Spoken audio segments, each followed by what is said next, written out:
What's up, NZers, and welcome back to another reaction video. Today we're going to be checking out a second story from this gentleman, the fat electrician. I do remember him last time. Yes, Yeah. so last time we reacted to the one where the American Navy destroyed the Iranian naval fleet in like 8 hours. That's right. How does he know all these stories, Insane by story. the way?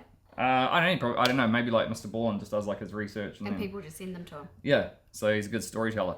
Anyway, today we're going to check out one. I think this one's almost 35 minutes long. Yeah. So we're in for the long haul. So make sure you guys get your tea or coffee or whatever else, your popcorn, and join us. And we're going to check out the story on America's airborne anti-hero, Jake McNasty McNiece. McNasty? McNasty. McNiece? What a nickname. Oh, okay, yeah.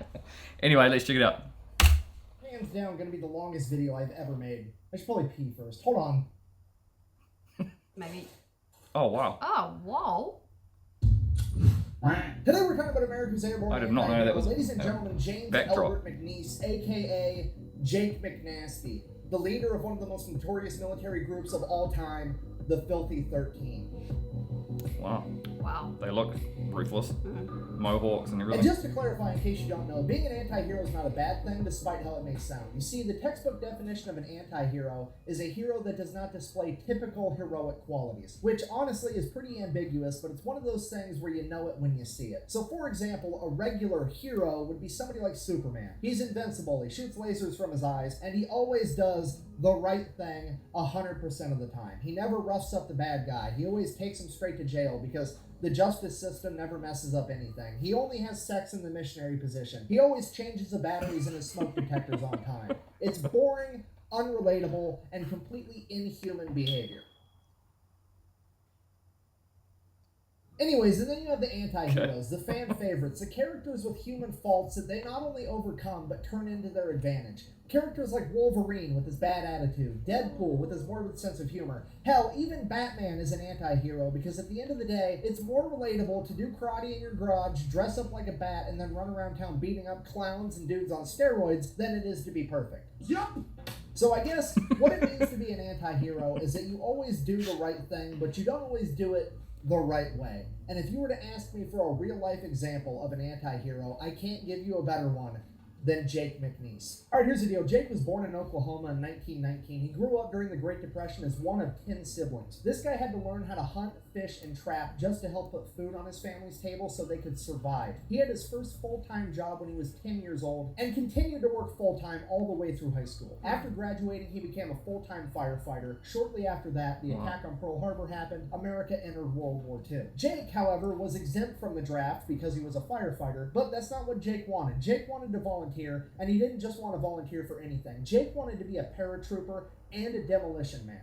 Jake wanted to jump out of a perfectly good plane behind enemy lines with a couple of buddies, be completely surrounded, and have nothing more than a gun and some explosives and just go out there and deprive the enemy of nice things. Got a bridge? Guess what? Now you don't. Nice power lines. It'd be a shame if somebody blew those up. That's what Jake wanted to do, and that's what he was gonna do. So at the age of 22, Jake set off for training. Upon arriving at training, Jake pretty much immediately establishes himself at being incredible at any task the Army can throw at him, but also a humongous pain in the ass to his entire chain of command. During his very first week in the Army, Jake got in a fist fight with the staff sergeant in charge of the chow hall because the staff sergeant wouldn't give him butter with his bread. At which point, the entire chain of command is like, on one hand, we have to get rid of this guy. He's a loose cannon. You absolutely cannot be attacking staff sergeants as a private. He's got to go. But on the other hand, this is exactly the type of behavior we're looking for somebody that we want to drop behind enemy lines and expect to fuck up everything. So they just kind of let it slide. Fast forward a couple of weeks, Jake is doing a demolition course, and he ends up setting the course record. He is the fastest person to ever complete this course. At which point, his leadership walks up and is like, "Hey, soldier, congratulations, you broke the record." Jake looks the guy in the eye and goes, "Yeah, if you think that's impressive, you should see what I can do when I have some butter once in a while."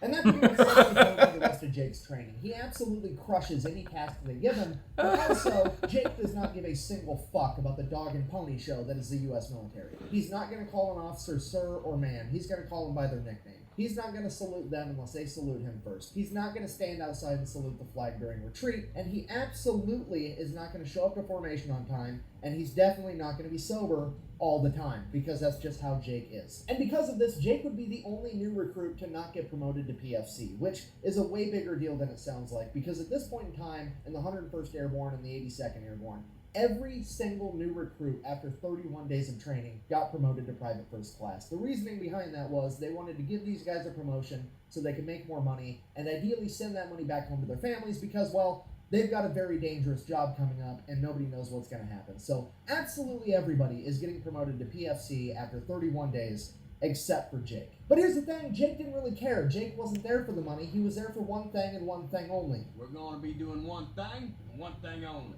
killing Nazis. So Jake is now the lowest ranking person in his entire company, and leadership was hoping that Jake would take this as a sign that he should start cooperating and get it together. That doesn't really happen though, and leadership now has no idea what to do with Jake, because on one hand, he's way too valuable to lose, but on the other hand, they don't want him mingling with all the other soldiers, rubbing off on them in a bad way. So they take Jake, they stick him in his very own platoon, all by himself, and make him his own acting platoon sergeant. And then, as time passes, whenever they get another soldier just like Jake, they would send him over to join Jake's platoon, and he would eventually get 4 members in his platoon, counting him for a total of 5, and they would become known as the Dirty Five. And from there, things would obviously get really out of hand. Fast forward, Jake and his men finish the first phase of their training, and they are given a pass to go out on the town one last time before they have to go to Fort Benning for Airborne School. So Jake and his men, his men that all outrank him because he's still technically a private, but he's also somehow their platoon sergeant. They all go out, they go to the bar, they get drunk. They end up running into some MPs.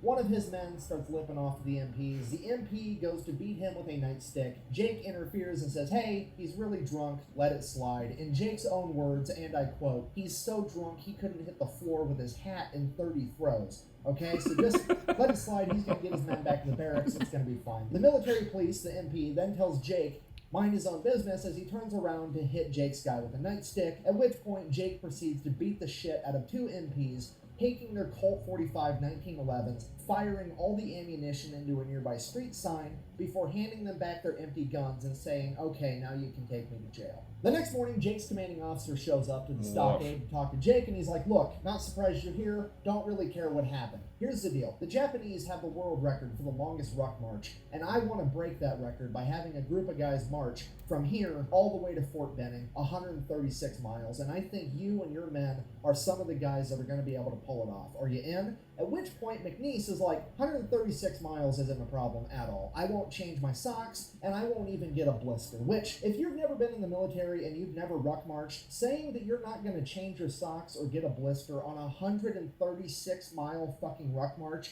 is an unprecedented amount of shit-talking. It's like a NASCAR driver saying that he's going to win the Daytona 500 without having his tires changed a single time. It's like going out drinking, ending up at Taco Bell at 2 in the morning, eating a bunch of steak quesadillas, waking up the next day, taking a shit, and not wiping, okay? It's not possible. So then the commanding officer was like, great, cool, I'll see you at the Ruck March. We're going to go ahead and leave the stockade for the next 10 days. Until then, though, Jake's like, cool, no problem, I'll hang out. 10 days later shows up. Jake is in a prison uniform with a giant P on the front, and 3 MPs show up with 12-gauge shotguns loaded, and they escort Jake to the starting line of this fucking Ruck March like he's Hannibal Lecter. There, he changes into a normal uniform and takes off on a 136-mile Ruck March to Fort Benning so he can go to Airborne School. And sure enough, true to his word, Jake is one of only 75 men to finish this Ruck March, and he did not change his socks, and he did not get a single blister, which I cannot stress to you enough is a superhuman feat. So Jake and his men go on to do airborne training, absolutely no problem, nothing really of note happens here, except for the fact that Jake is still a private and has still not been promoted in any way. After completing airborne training, Jake and his men are going to go to Camp McCall, North Carolina, where they are to receive expert saboteur training. They'll be receiving extra training in demolitions, they'll be receiving training in how to drive tanks, how to drive bulldozers, how to drive excavators, how to drive trains, pretty much anything and everything they can teach these guys to be able to wreak havoc on enemy infrastructure is what they're learning in Camp McCall, North Carolina. Jake and his men continue to do what they do. They wreck every task that they're given. It goes perfect. Jake and his men are now about to go to England, at which point they are given one last pass to go out on the town one last time before they ship Here off. we go. So Jake and his men go out drinking. Somehow or another, they end up at this little tiny diner neighboring a train yard, at which point one of the trains pulls up, stops, walks across all the other tracks, and the conductors go in and they start eating at this diner. Jake is super drunk and he's like, I don't want to walk back to the base. I'm stealing that train. And that's exactly what he does because the army just taught him how to drive trains. So Jake proceeds to steal a train and drive it all the way back to just outside of Camp McCall, where he abandons the train, goes in, and goes to bed. But everybody knows Jake did it. Nobody's turning him in, so Jake gets away with it again, and now Jake and his men are off to England. So Jake and his men arrive in England. At this point, Jake has 13 men in his platoon, including himself, and they all come to the same exact conclusion. English food fucking sucks, which is on par with every opinion of it I've ever heard, which seems weird to me because it's a country that took over most of the known world for the sake of trading spices, and apparently nobody came to the conclusion that, hey, maybe you should put some on the food. But whatever. Because the food sucks, Jake decides, hey, I'm a master at hunting and fishing and all this other stuff. I'm just going to kill enough animals to feed my entire platoon by myself. And that's exactly what he does. The only difference is he has military-grade equipment to do it. Jake is going out in the woods at night with a spotlight and an M1 Grand, and as soon as a set of eyes looks at him, it's getting blown to smithereens. Jake has his men going out fishing with explosives. Okay, there's everything. Couple of problems with that. One, there's strict water rationing going on. The soldiers are only allowed to have one shower a week is how little water they have to spare. So all 13 of his men come together and they decide, hey, we're just not going to take showers and we're going to use all of our water rations to clean and cook all of this game that we're killing. And because now they started stinking, they would all become known as the Filthy 13. The other problem with that was apparently all of the game was technically the property of the king, and the only people that were allowed to hunt it were the lords and ladies of the land, which definitely was not Jake McNiece in the Filthy 13. So Sir Ernest Wells ends up figuring out what Jake's been doing. He gets super pissed, ends up suing the government for like $10,000 for all the animals that Jake and the Filthy 13 ate. The entire unit gets in a bunch of trouble, and Jake's kind of just like, meh.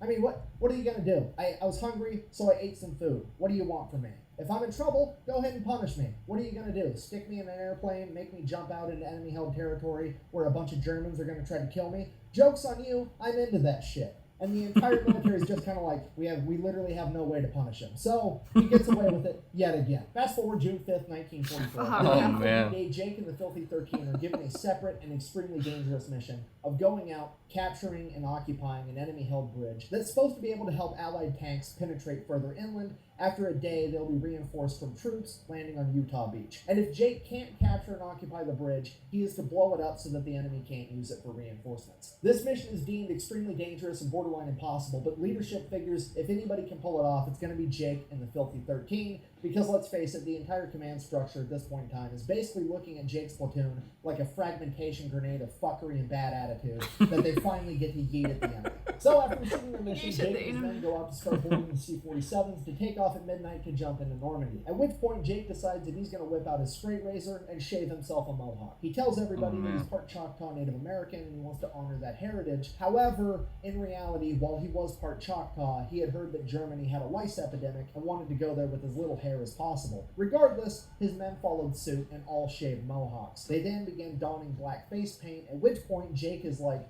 this is cool, but we can make it cooler. So he goes over to the C-47 that had a fresh white stripe painted down the side of it to identify friend from foe, and the paint was still wet. So he runs his fingers through the paint and goes around painting all of his men's face with white face paint as well. Unbeknownst to Jake and the Filthy 13, there were camera crews there taking pictures and recording them, and they would actually end up going viral, and the entire nation would be captivated by the unique and dangerous look of these men as they prepared to jump into enemy-held territory. So much so that it would actually inspire a movie to be made known as The Dirty Dozen, and Jake and his men would be none the wiser to any of it until after World War II. June 6, 1944, Jake, the Filthy 13, and 18,000 other paratroopers take off in C-47s as they prepare to jump behind enemy lines before the amphibious invasion at D-Day. About 20 miles from the targeted drop zone, Jake's plane gets hit with enemy flak fire and is losing altitude, and they have to bail out early. Moments after McNiece jumps out of the plane, the entire plane explodes, killing some of the Filthy 13 and scattering the rest miles apart. So Jake lands, he's completely unharmed, and he has all of his equipment. The only problem is he doesn't have any other Americans anywhere near him. So he just kind of takes off. He gets in a couple of long-range firefights with the Germans, takes a couple of them out in close quarters combat, and he's just going around trying to find any other paratroopers to group up with. And it's going on for hours and hours, and he can't find anybody. And he's starting to think maybe the whole thing was a catastrophe. Maybe it got called off. Maybe I'm the only guy out here right now. What am I going to do? And he finally comes across one other American paratrooper, and it's a machine gunner that lost track of his machine gun during the jump. And this guy is running around Normandy with nothing but a belt of machine gun ammunition and no gun. And Jake is like, Jesus, okay, well, you're with me now, I guess. Here's my grenades. You take those. I'm going to keep my M1 Grand. Follow me. So now Jake and Grenade Guy set off to find more paratroopers. They keep looking, they find some more. They find a squad of mortar guys. They find some guys over here, some guys over here. Slowly, Jake amasses an entire platoon of about 35 paratroopers. Nice. And they're all going to help Jake in his mission to take out this bridge. So Jake and his new companions start making their way to go blow up this bridge, at which point they would eventually come up on an entire American unit being led by this colonel. And the colonel is like, hey, you're working for me now. I don't care about that bridge. I need you to go pull security over on this part over here. McNiece tried arguing with the colonel, but the colonel wasn't having it. He gave a direct order, and McNiece is like, okay, fine, whatever. I'll take my 35 guys, and we'll go guard this for you. So they take off headed there. They get to the point they're supposed to guard, and McNiece just keeps walking because it was the same direction as the bridge. All of his men are like, hey, we're supposed to stop here. McNiece is like, you do what you want. I have to go take care of this bridge. You can come with me. I'd appreciate it. If not, stay here and guard it. I really don't care. All of the men go with Jake and proceed to make their way to this bridge. So Jake and his men show up to the bridge, they capture it, they build up some fortified fighting positions because they now have to hold it for a day until reinforcements from Utah Beach can arrive. So the Germans start showing up, they fight the Germans back every time. 1 day passes, no reinforcements. Day 2, they keep fighting the Germans back, holding the bridge, no reinforcements show up. Day 3, the Germans are now on the other end of the bridge with Jake and his men over here, and it is just no man's land in between on the actual bridge. When suddenly, an entire squadron of P-51 Mustangs comes up and blows up the entire bridge, because apparently the American leadership determined there's no way Jake was going to be successful in his mission, so they blew up the bridge anyways. Thankfully, Jake and his men would make it out okay. None of them were harmed in the blast from the P-51. Now, at this point, Jake decides, hey, we're going to continue to hold our position here, because if anybody is going to try to cross this ravine, they're going to do it right here where the bridge used to be.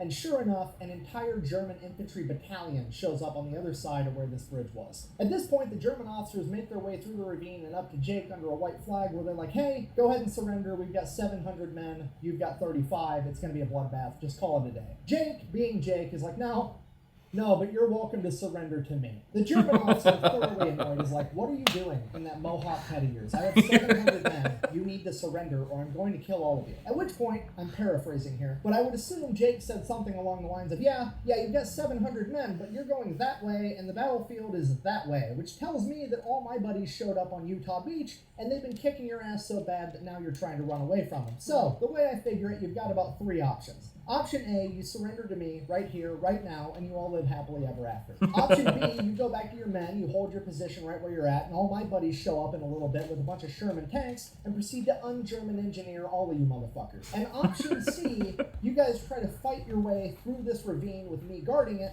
which, to be honest, I would recommend the least. I have the high ground, I have fortified machine gun positions, and you've got to make your way through a ravine first, meaning that I basically also have a moat. So, I will effectively be going medieval on your ass if you choose option C. Now, I'm not trying to tell you how to do your job, but if I was you, I would pick option A, because if you pick option B or option C, I can pretty much guarantee that the next piece of officer correspondence that you're going to get is going to be from a fucking Ouija board. At this point, the German officer storms off with his hair on fire. He's absolutely pissed. Jake then goes over to his men and he's like, hey, get ready for a fight. I'm pretty sure I just poked the bear. We'll see what happens. Sure enough, like an hour later, 700 German infantrymen proceed to take off and attempt to bum rush Jake and his men in their fortified fighting positions. Now, I don't know what you know about military tactics, but generally speaking, it is a terrible idea to run face first into machine gun fire. It's also a terrible idea to try to fight the enemy when they have the high ground. If you don't believe me, ask Anakin.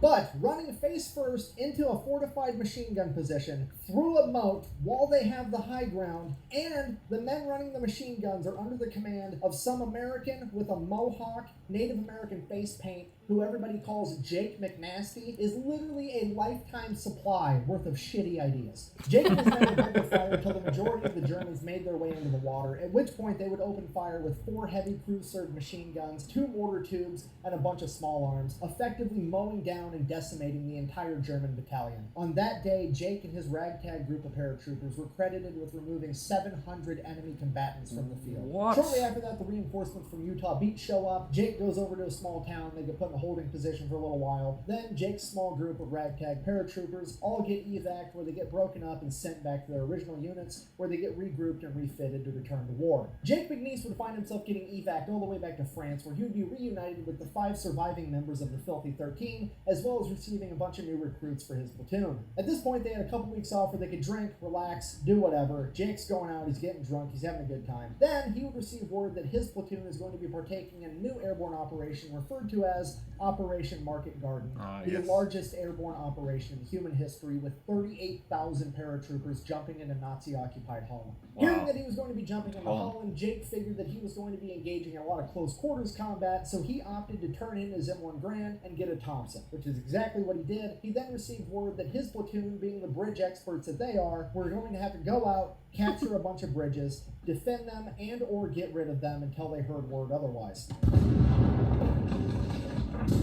I made a bridge. It only took me like, what, 10 seconds? And pretty much everything goes according to plan there. They jump in, they get to the bridge, they take the bridge over, they hold it for a couple of weeks. Then they receive word that they are to go help another unit take over this town known as Eindhoven. So Jake and his men make their way over to Eindhoven, and they begin helping to clear out this town, room by room, building by building, close quarters combat, them versus the Germans. In his book, Jake described this close quarter combat as very different from what you see today. It wasn't 4 troops stacked up outside a door, kicking it in, and all running in together. It was one guy, one room. An American would kick open the door, throw in a frag grenade.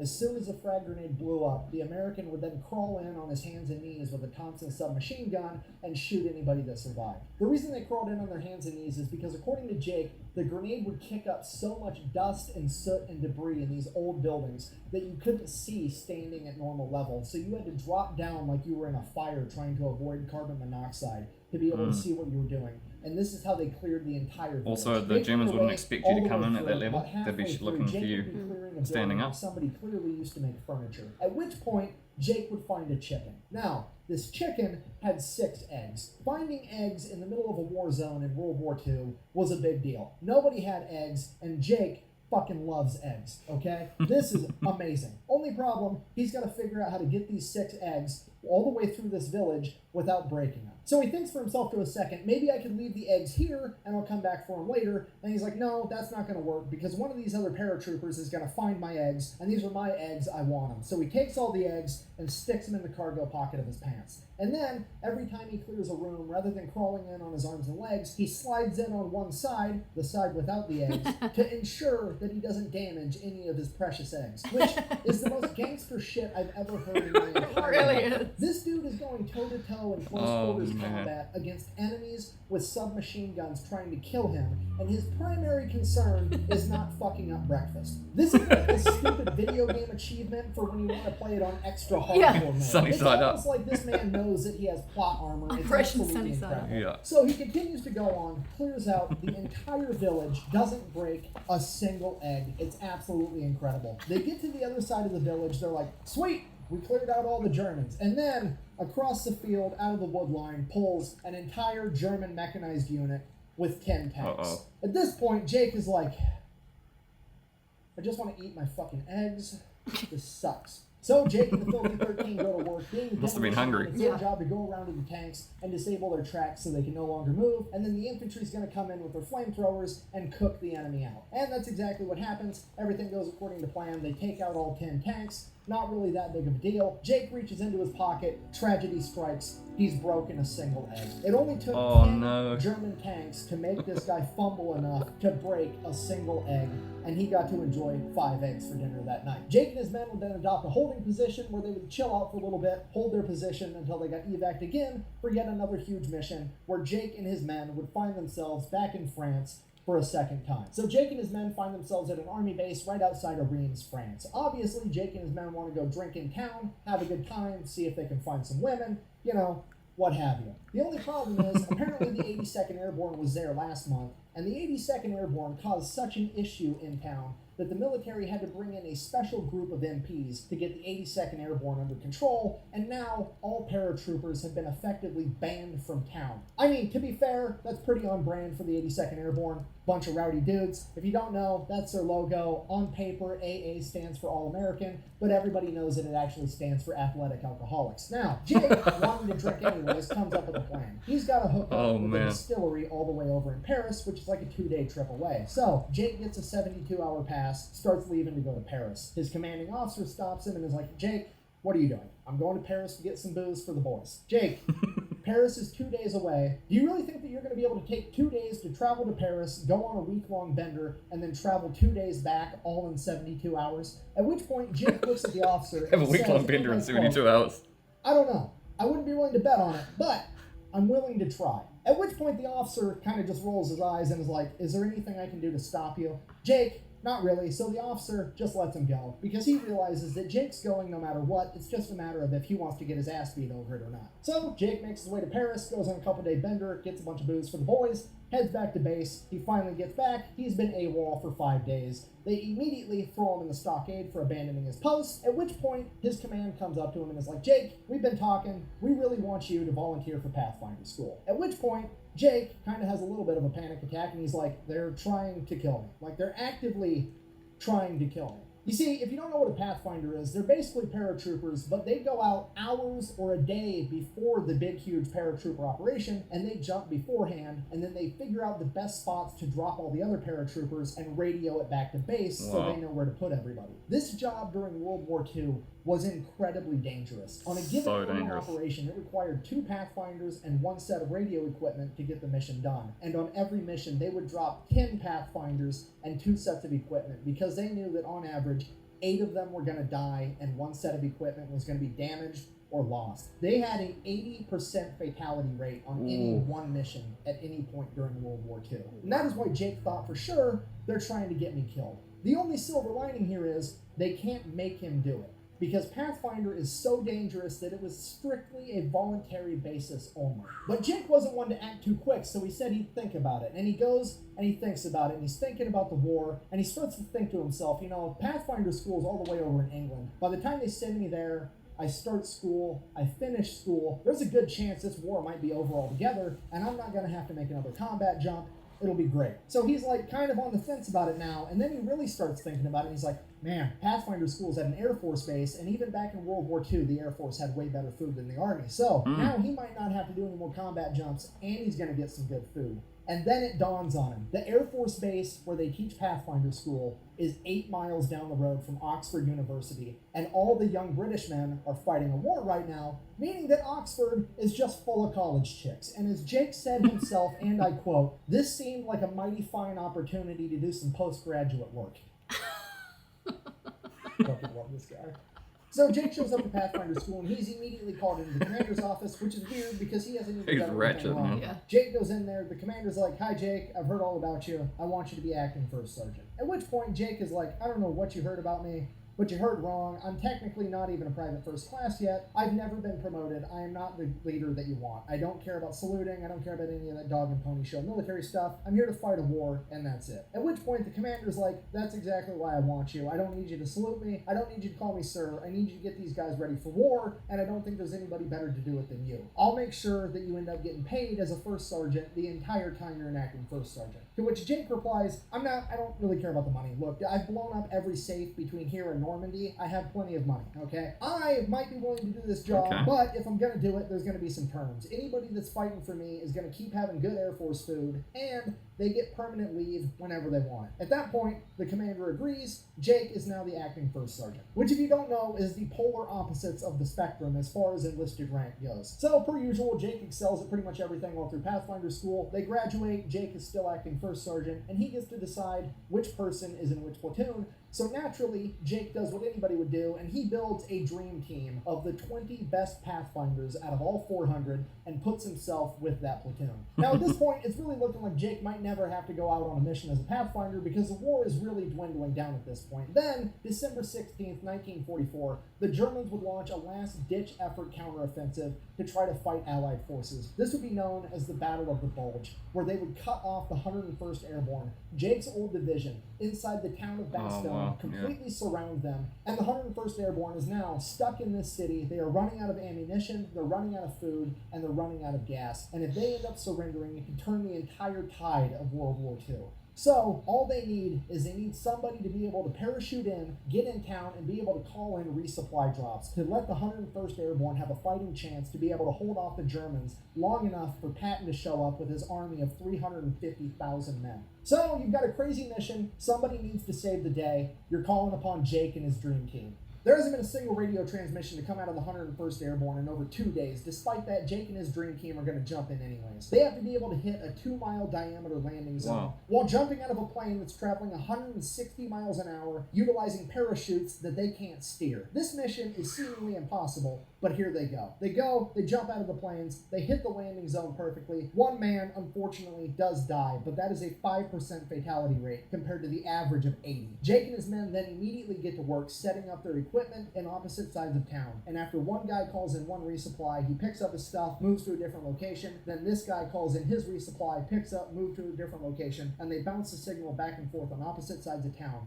all day, sending signals for resupply. They do this because they know the Germans can triangulate their radio equipment and don't want them to start utilizing artillery to take them out. Within the first 24 hours of Jake and his men landing, they called in 247 C-47s for resupply drops. Wow. On the second day, they were able to call in 160. On the third day, they were able to call in 140. On the fourth day, they were able to call in 269. And on the fifth day, they were able to call in 129. Jake and his men have single-handedly provided the 101st Airborne Division with enough resupply to be able to stave off the Germans, to give Patton enough time to show up with his army and penetrate through the German flank, effectively ending World War II in the European theater and potentially saving the entire war as a whole. So Jake has effectively saved the day. It is now time to get out of there, get retooled, refitted, and probably never make another combat jump again because for sure the war is over this time, right? Wrong. Apparently Patton gets in some trouble, needs some hotshot Pathfinders to jump into Prim, Germany,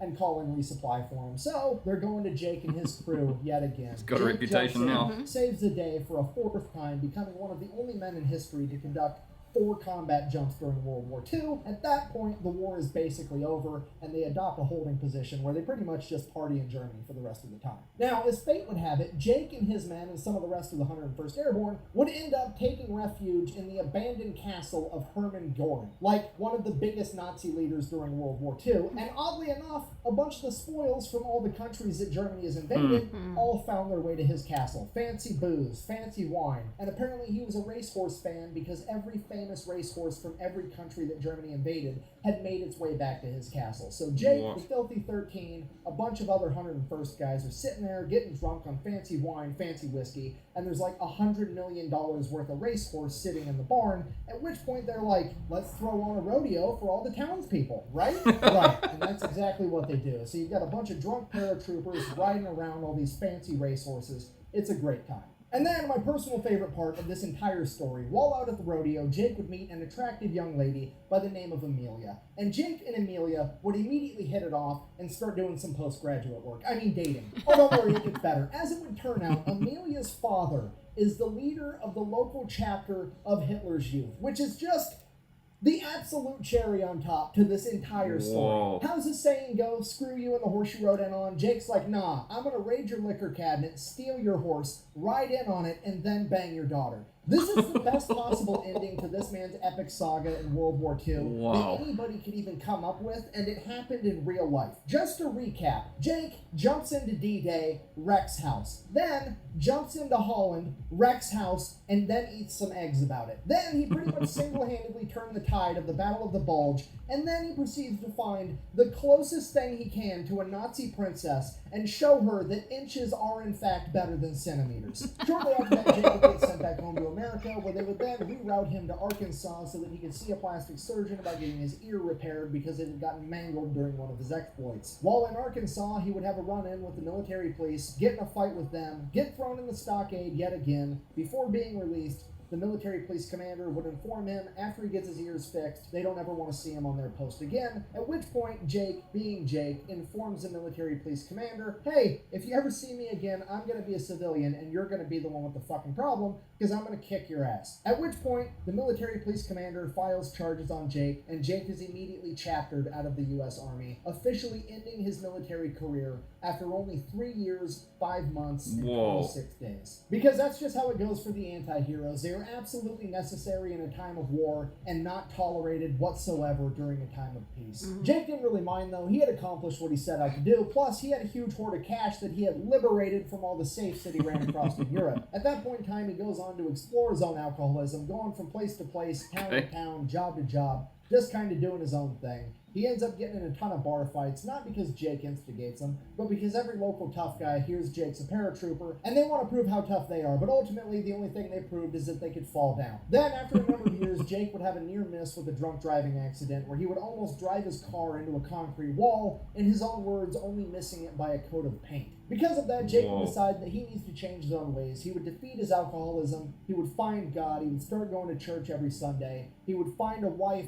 he would have some kids, and he would live happily ever after, working at the post office in his hometown of Ponca City, Oklahoma, selling stamps and slinging packages, and nobody was none the wiser that their friendly neighborhood mailman was one of, if not the greatest anti-hero of all time. So in conclusion, it's hard to put into words what an anti-hero is, but you know it when you see it. However, the best definition I have ever heard comes from Jake McNasty McNiece himself. When asked in an interview later in life how he managed to survive all of his crazy exploits, he said, and I quote, "I think I made it because God didn't have anywhere to put me. At that point in time, he was so busy, he was only putting people in one or two places, heaven or hell, and I think he knew that I would have goofed up either one of them.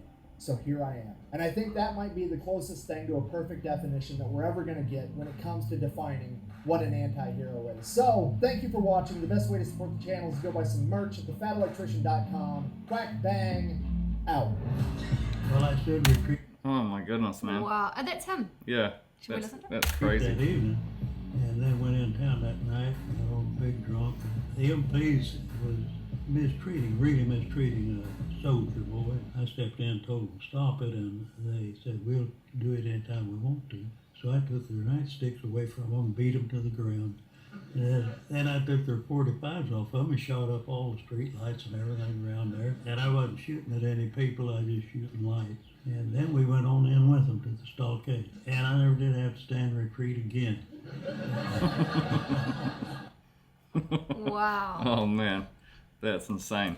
What That guy. a life. And the thing is, I thought that the ending was going to be that he got, Medal of Honor or, Yeah, some sort of like all these awards. Yeah, But no. no. Thrown in like the military prison and You're out. yeah. Far out. I just think he is one of those guys who is like the perfect soldier, but also the worst. Like the farthest from perfect soldier as well. Yeah. Like he was there to just do the job. He was loose, man. And he was going to do the job like really well. But in terms of like falling into line and like saluting and everything like that, it's just you wouldn't find him doing that. No. Stealing trains. Like What a story. And that's the thing, is that we don't ever get to hear them, because he's not he's not a hero. Yeah. And, he doesn't go on the news and tell his story. No. Or it's not told for him. I'm going to try and hunt down this book actually. I know, that would be a good book. Yeah, I'd like to read it. Yeah. Yeah, anyway, another video from the Fat Electrician. That was good. He's so good at telling stories, eh? Yeah, he's definitely He puts his not kid friendly, eh? That was a good story though. Yeah, it was awesome. Anyway, guys, if you enjoyed that one, make sure you smash the like button. And also, if you want to check out some other reactions, we've got heaps more on the channel that you can go check out, including another one from him. And also, we've got other videos that we've uploaded from our trip in the USA. And yeah. And heaps more stuff on Patreon if you're interested in checking it. Yep. Use the link down below if you want to check that out. And we love you guys, and we'll see you in the next one. Bye.